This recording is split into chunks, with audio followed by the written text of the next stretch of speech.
వారిని స్టేజ్ పైకి సాదరంగా ఆహ్వానిస్తున్నాను. సుప్రసిద్ధ సంస్కృత పోయెట్ అండి, సంస్కృతంలో వారు లిఖిస్తారు. సో ఒకసారి గట్టిగా చప్పలతో స్వాగతం. కామాక్షి పరదేవతకు జన్మనిచ్చిన తల్లిదండ్రులకు నమస్కరిస్తూ, అఖండ లాంటి చిత్రంలో ఈ అవకాశం రావడం అన్నది చాలా గొప్ప పరమేశ్వర కటాక్షంగా భావిస్తున్నాను. దానికి కారణమైన తమన్ గారికి, బోయపాటి సీను గారికి, నిర్మాతలకు, బాలకృష్ణ గారికి అందరికీ కృతజ్ఞతలు తెలుపుకుంటున్నాను. భారతదేశం యొక్క ఆత్మ అన్నారు బోయపాటి గారు మాట్లాడుతూ. భారతదేశము శరీరం అనుకుంటే దానిలో ప్రవహించే రక్తము సంస్కృతి, అందులో హృదయధ్వని సంస్కృతం. ఈ భాష నిరంతరం ధ్వనిస్తూనే ఉంటుంది ఈ శరీరంలో. కాబట్టి ఈ చిత్రములో సంస్కృతంలో రాయించడమే ఔచిత్యము. అట్లాంటి ఔచిత్యాన్ని పాటించారు బోయపాటి సీను గారు. దానికి కృతజ్ఞతలు తెలుపుకుంటున్నాను. నాది అనంతపురం జిల్లా తాడిపత్రి దగ్గర కడవకొలను గ్రామం. మా రాయలసీమ ముద్దుబిడ్డ బాలకృష్ణ గారు మా హిందూపురం విజయనగర సామ్రాజ్యంలో మళ్ళీ ప్రభువుగా ఉన్నారు వారు. కనుసైగలే చాలు కరకైన కత్తులు, చూపుతో ఖండించు సూరుడతడు, సంభాషణ ధాటి గంభీరమున మేటి వేరెవ్వరట సాటి వీరుడతడు, బోళాతనంబున భూతనాథుని బోలు కపటంబు తెలియని కాలుడతడు, తన వారికై వచ్చు తగవన్నచో హెచ్చు సిరివెండి తెర నరసింహుడతడు, ఆంధ్రమావేశమై తెలుగు అందమూరి నటన రక్తమై ప్రవహించు నందమూరి, తృష్ణ ఎవరన్న నీతడు కృష్ణ కృష్ణ పద్మభూషణుండౌ మన బాలకృష్ణ. ధన్యవాదాలు. ఒకసారి గట్టిగా చప్పట్లు బాలయ్య బాబు గారి గురించి ఎంత బ్యూటిఫుల్ గా చెప్పారండి కదా. నెక్స్ట్ భగవద్గీత ప్రచారానికి, శ్రీమద్ భగవద్గీత ప్రచారానికి తన జీవితాన్ని అంకితం చేసినటువంటి మహానుభావులు డాక్టర్ ఎల్వి గంగాధర శాస్త్రి గారిని స్టేజ్ పైకి సాదరంగా ఆహ్వానిస్తున్నాను. ప్రతి ఒక్కరూ ఖచ్చితంగా మనము భగవద్గీతను వినాలి, నేర్చుకోవాలి. ఈ సినిమా చూసిన తర్వాత చాలా మంది పేరెంట్స్ లో ముఖ్యంగా పరిణామం వస్తుందని మనస్ఫూర్తిగా ఆశిస్తూ వారిని మాట్లాడవలసింది రిక్వెస్ట్ చేస్తున్నాను. ప్రారంభంలో నేను పాడుతూ సంభవామి యుగే యుగే అన్నాం. ఇది సంస్కృతం. దీనికి అర్థం తెలియడం కోసమే ఏ కాలంలో ధర్మానికి నష్టం జరుగుతుందో, ఏ కాలంలో ధర్మానికి హాని కలుగుతుందో ఆ సమయంలో పరమాత్ముడి క్యారెక్టర్ ఏమిటంటే, పరమాత్ముడి ఆలోచన విధానం దుష్ట శిక్షణ, శిష్ట రక్షణ, ధర్మ సంరక్షణ. దీన్ని నిలబెట్టేందుకు పరమాత్ముడు ఒక అవతారం తీసుకుంటాడు, కొన్ని సోల్స్లోకి ప్రవేశిస్తాడు. అలా ప్రవేశించిన సోల్సే ఖచ్చితంగా ఎవరి దగ్గరికి తీసుకువెళ్తే ధర్మం కరెక్ట్గా జనాల్లోకి వెళుతుందో, ఎవరైతే కరెక్ట్గా తీసుకువెళ్ళగలరో ఆయనే శ్రీ బోయపాటి శ్రీను గారు. మనస్ఫూర్తిగా అభినందనలు. ఆయన నాకు స్టోరీ చెప్తున్నప్పుడు మనకి ఛాందోగ్యోపనిషత్తు ఒక గొప్ప మాట చెప్తుంది, తత్వమసి అని. తత్ త్వం అసి అంటే అదే నీవు అయి ఉన్నావు. అంత డెడికేషన్తో చేస్తే మాత్రమే ఈ ధర్మం జనాల్లోకి వెళ్తుంది.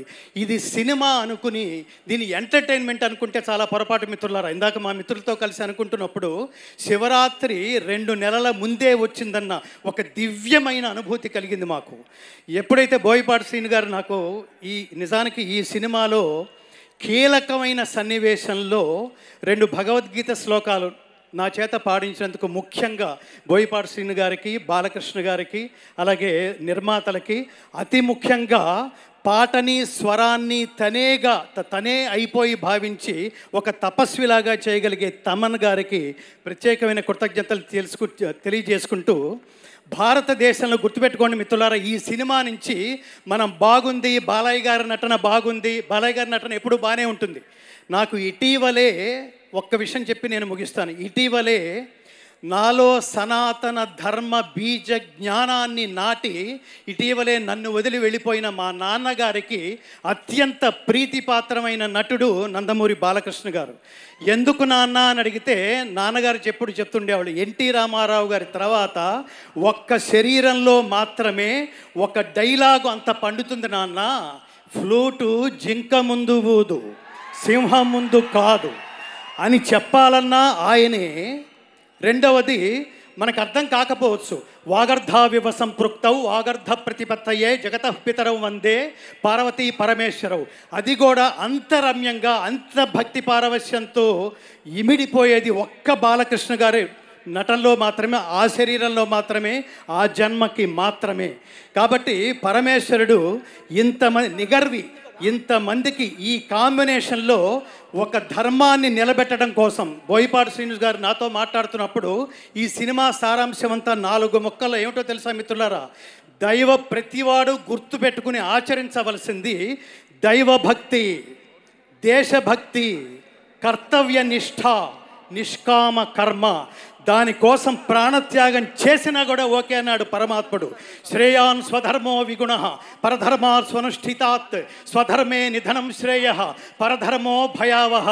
మీలో ఎంతమంది హిందువులు ఉన్నారంటే చాలామంది చేతులు ఎత్తుతాం. కానీ దురదృష్టం ఏమిటో తెలుసా మిత్రులారా? కాశ్మీర్లో ఇటీవల పాయింట్ బ్లాంక్లో గన్ పెట్టి నువ్వు హిందువా అని అడిగితే నేను హిందువునే అని చెబితే 26 మందిని చూస్తుండగా కాల్చిపారేశారంటే సనాతన ధర్మానికి కేంద్ర బిందువైన భారతదేశం, రాముడు పుట్టిన దేశం, కృష్ణుడి పుట్టిన దేశం, ధర్మం ప్రపంచానికి పంచిపెట్టబడిన ఈ దేశంలో హిందువా అని అడిగి మరీ చంపేశారంటే హిందువులు ఉన్నట్టా లేనట్టా? హిందువులు ఉన్నట్టా లేనట్టా? సనాతన ధర్మం బతిక ఉన్నట్టా లేనట్టా? ఈ ప్రశ్నలకి సమాధానమే మనలో ఉన్న సనాతన ధర్మాన్ని, సనాతన ధర్మ తత్వాన్ని జాగృతం చేయడం కోసమే మన మధ్యలోకి తీసుకొస్తున్న ఈ త్రిమూర్తులు బాలకృష్ణ గారు, అలాగే ఈ చిత్ర దర్శకులు బోయపాటి శ్రీని గారు, ఆచంట నిర్మాతలు, ఈ త్రిమూర్తులు వీటికి ఒక సోల్ లాంటి తమన్ గారు. మనం గుర్తుపెట్టుకోవాల్సిన బాధ్యత ఇక్కడ చప్పట్లు కొట్టి వెళ్ళిపోవటం కాదు. ఈ సినిమా నా దృష్టిలో ఎంటర్టైన్మెంట్ విత్ ఎన్లైటన్మెంట్, అంటే వినోదంతో కూడిన ఆత్మజ్ఞానం. కోట్ల సినిమాలు వస్తే అలాంటి వాటిలో ఇలాంటి సినిమాలు రేరెస్ట్గా ఉంటాయి మిత్రులారా. దీన్ని అర్థం చేసుకోవడానికి ప్రయత్నిద్దాం, ఈ సినిమా తత్వాన్ని దీన్ని ఆచరించడానికి ప్రయత్నిద్దాం. భగవద్గీత అంటే మతం కాదు, నా చేత అది పాడించారు. భగవద్గీత అంటే మతం కాదు, జ్ఞానం. భగవద్గీత అంటే జీవన గీత, మరణ గీత కాదు.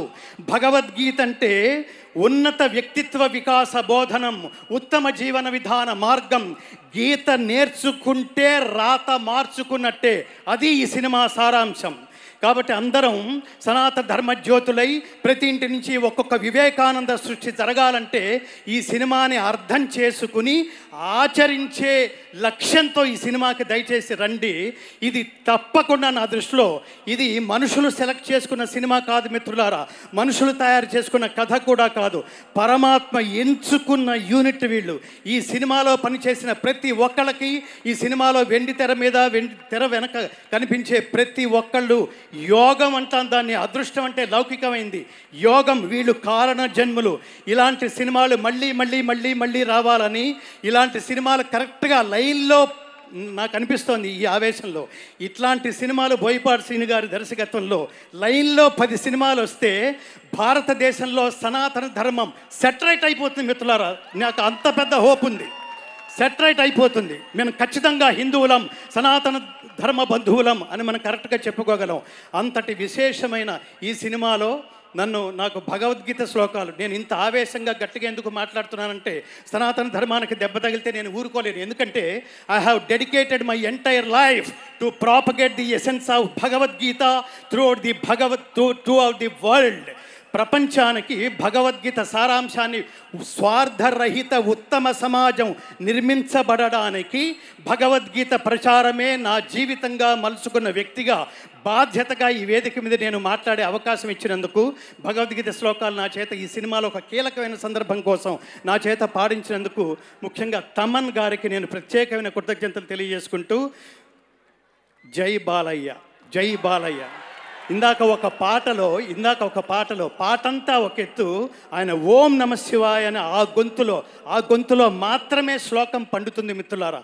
శతాయుష్మాన్ భవ, శతమానం భవతి, శతాయు పురుష శతేంద్రియ ఆయుష్యేవేంద్రియే ప్రతిష్టతి, సంపూర్ణ పరమాత్మానుగ్రహ ప్రాప్తిరస్తు. అందరూ చెప్పండి, జై శ్రీరామ్, జై శ్రీకృష్ణ, ఓం నమ శివాయ, భారత్ మాతాకి.